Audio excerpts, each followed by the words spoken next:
Mukoma Sevius, muri sei? Aiwa, ndiri nani hangu, muri sei wemimi? Tiri nani, iri semiri? Zviri nani.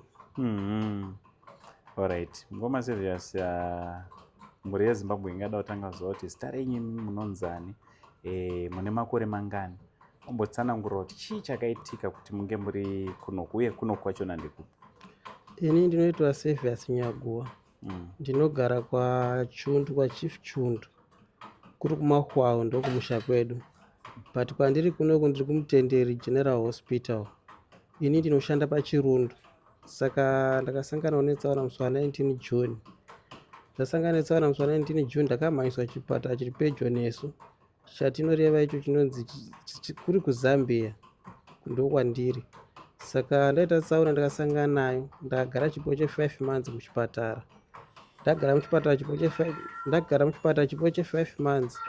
Ndakapota tichidzoka kumareview, tichibva tazonyorerwa transfer letter yekuti tiende kunonzi kukafiwe, kunoitwa yavanoti operation.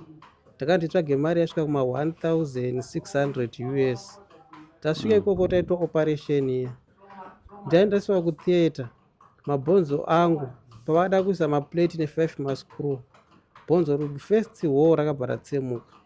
Ndobva ndadzoserwa kuward. Kuseni dhokita achiuya, akauya akati mukomana uyu akanonokera. Mamonths aagara about 7 months, asi bhonzo atadzoserwa pabhoseni, bhonzo rake rawiki. Saka process yakuda kuchinjwa pada kuti vanoti hip replacement.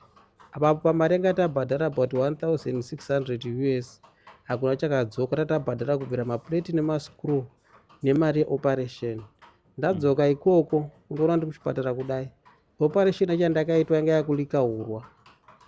Ndobva tafona kwatakabva zvikanzi ndiri kuchipatara chiri pedyo nemi, chinoreva icho chaunoti Zambia Mutenderi General Hospital, ndochipatara chiri pedyo nepaChirundu pandinogara inini. Saka apa vari kundicleana hurwa uye. Saka pazvaanani hazvo, zvaane change kubva muzuva randakauya. Ndofunga kuti ane about 1 week ne2 days tiri paMutenderi General Hospital. Alright. Saka zvino pari kunzi pari kudiwa mari yekuti munge muri munoitwa hip replacement. Yavari kuti hip replacement iri pa$75,000 kwacha.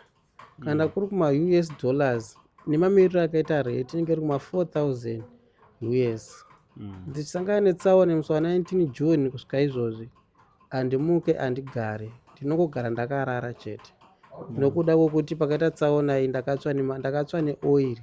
Motikari paikadonha ndakaita chipo che1 hour ndisati ndabatsirwa.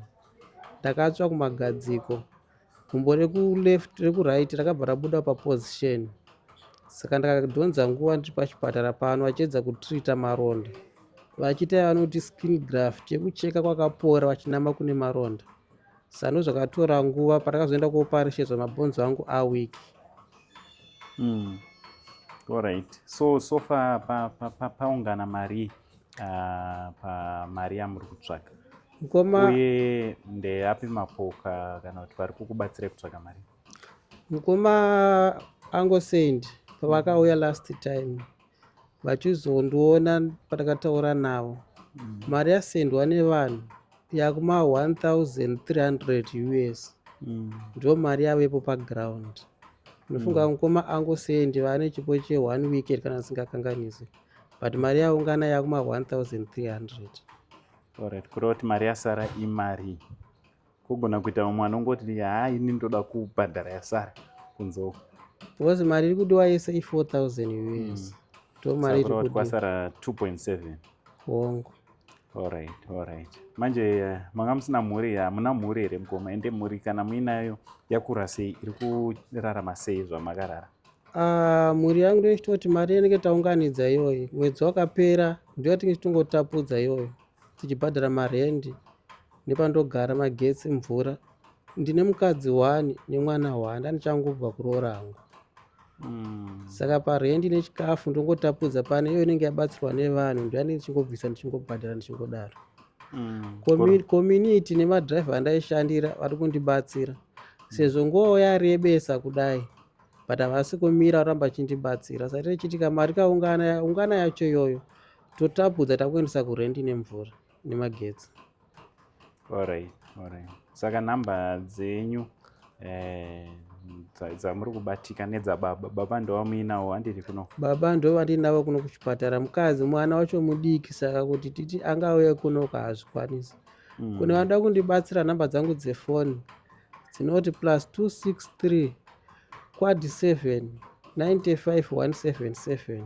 Koita nhamba dzababa +263 078 200 9955. Dzangu dzinobudisa kuti Servius Nyaguwa, dzababa dzinobudisa kuti Ben Nyaguwa. Alright. Ndo futi Eco Cash. Ndo Eco Cash zvese Dzose ipapo. dziri 2 idzodzo. Dzese dziri 2 ipapo. Aiwa, tinotenda. Thank you very much. Tinovimba kuti muchabatsirika mukoma. Mwari wekudenga vakuitire zvakanaka. Totenda. Alright.